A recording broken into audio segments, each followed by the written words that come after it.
அண்டத்தில் உள்ளதுதான் இந்த பிண்டத்திலும். இந்த பிண்டத்தை சீர் செய்யும் பொழுது அண்டத்தில் இருக்கக்கூடிய பாதிப்புகள் நீங்கும். இது சித்த பெருமகள் சொன்ன சூட்சுமமான தகவல்.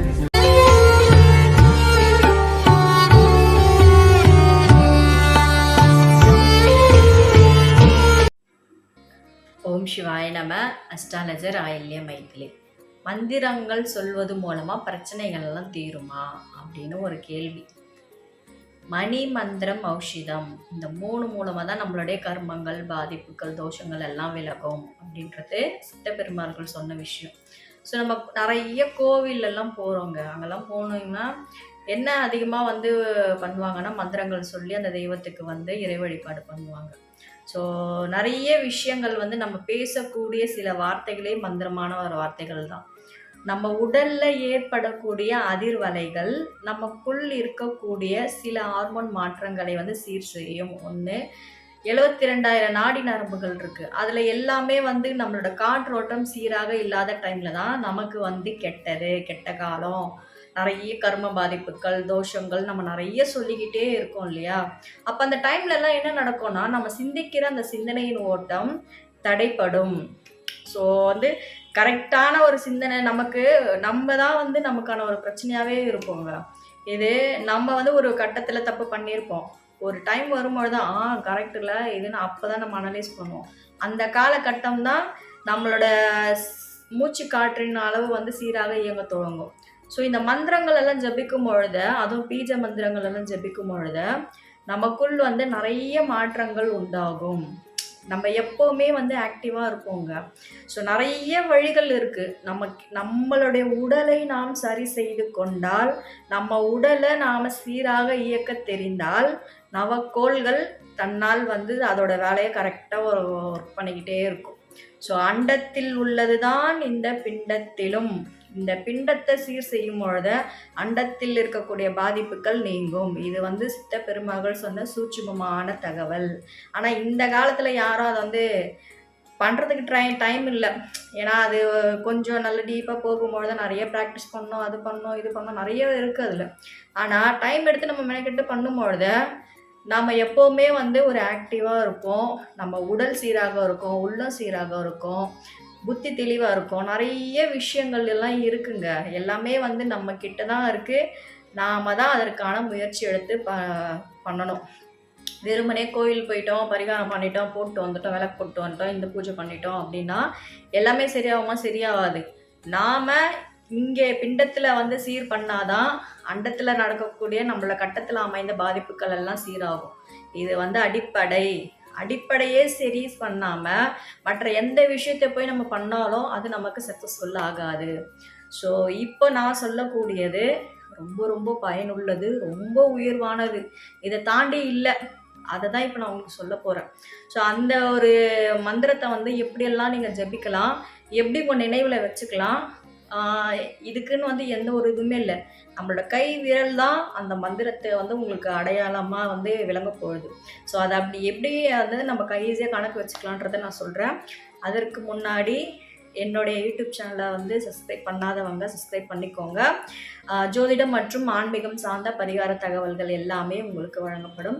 தனிப்பட்ட நபர்களுக்கு எல்லாம் ஜாதகம் பார்க்கணும் அப்படின்னா அதுக்கு குரு தட்சிணை உண்டு. ஸோ அதில் நீங்கள் குரு தட்சிணை செலுத்திட்டு உங்களோட தனிப்பட்ட ஜாதகத்தில் இருக்கக்கூடிய பலன்களை நீங்கள் தெரிந்து கொள்ளலாம்.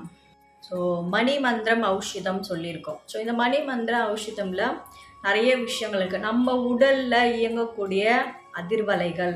இப்போ ஒரு உதாரணத்துக்கு சொல்லணும்னா, நம்ம ரொம்ப ஒரு விஷயத்தில் மாட்டிகிட்ருக்கோம், ரொம்ப சோர்வாக இருக்கும் அப்படின்னும் பொழுது நமக்கு என்ன தோணும்? சரி எதனா ஒரு பாட்டு கேட்கலான்னு தோணும். அந்த பாட்டை கேட்கும் பொழுது நம்மளோட எண்ண ஓட்டம் என்ன இருக்கும்? ஒரு சோகமான பாட்டாக இருந்தால் நம்ம கூட எமோஷனலாக கனெக்ட் ஆகும்பொழுது அந்த சோகமான ஃபீலுக்கு நம்ம போவோம். அந்த சில சாங்ஸை கேட்கும் போது நம்ம நல்லா ஆக்டிவேட்டாக ஆகிட்டு டான்ஸ் ஆட ஆரம்பிச்சிடுவோம்.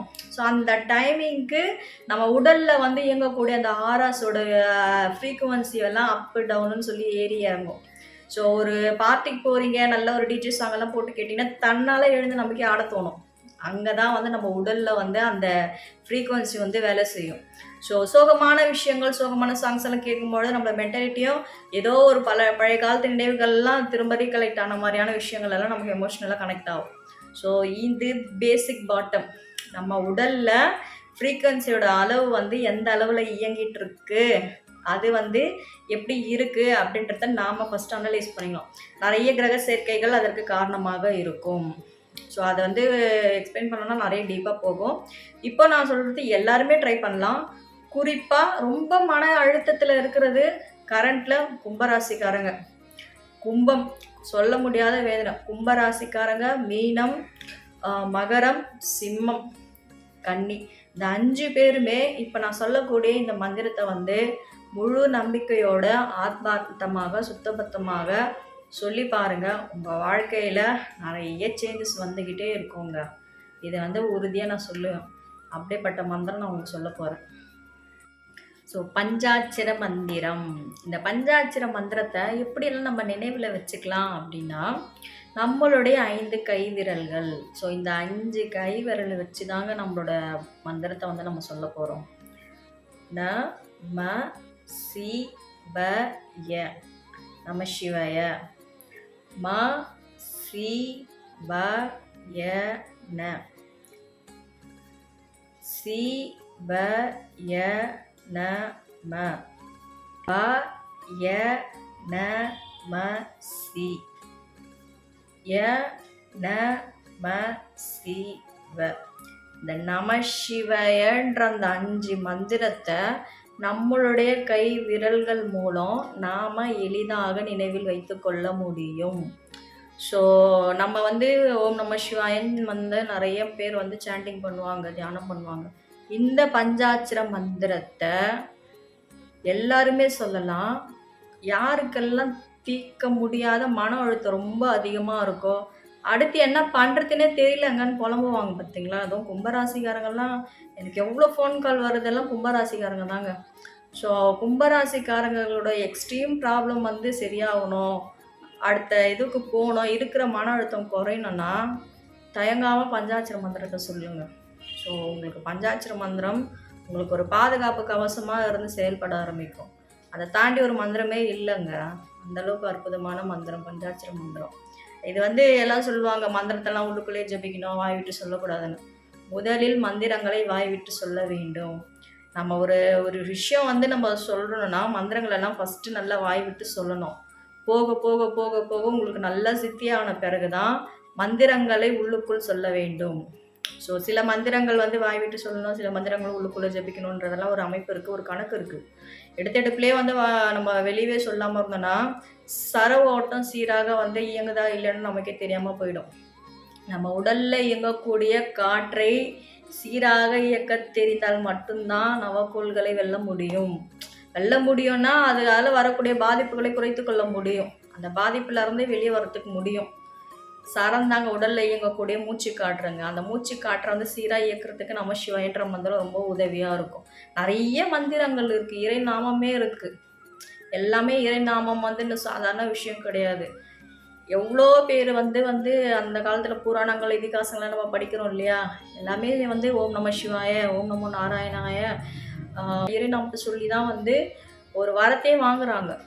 ஸோ நிறைய இருக்குது. எல்லாம் மேலோட்டமாக பார்த்தா ஒரு கதை மாதிரி தான் தெரியும். உள்ள ஆழமாக போய் பார்த்தா தான் அதில் இருக்கக்கூடிய விஷயங்கள் ஏன் அந்த மாதிரி சொன்னாங்கன்றத நமக்கு புரிய வரும்.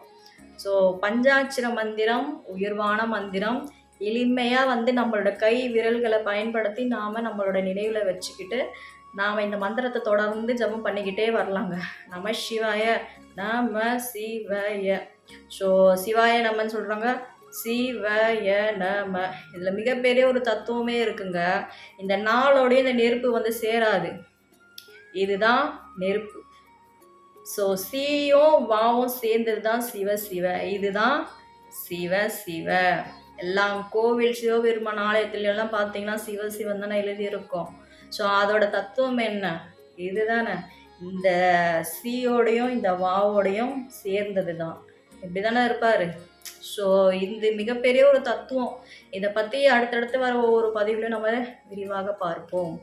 ஸோ தீர்க்க முடியாத மனவேதனையில் இருக்கவங்க இந்த பஞ்சாட்சரத்தை நல்லா வந்து உரு போட்டு ஜபம் பண்ணி நல்ல மந்திரத்தை வந்து சாண்டிங் பண்ணிக்கிட்டே இருங்க.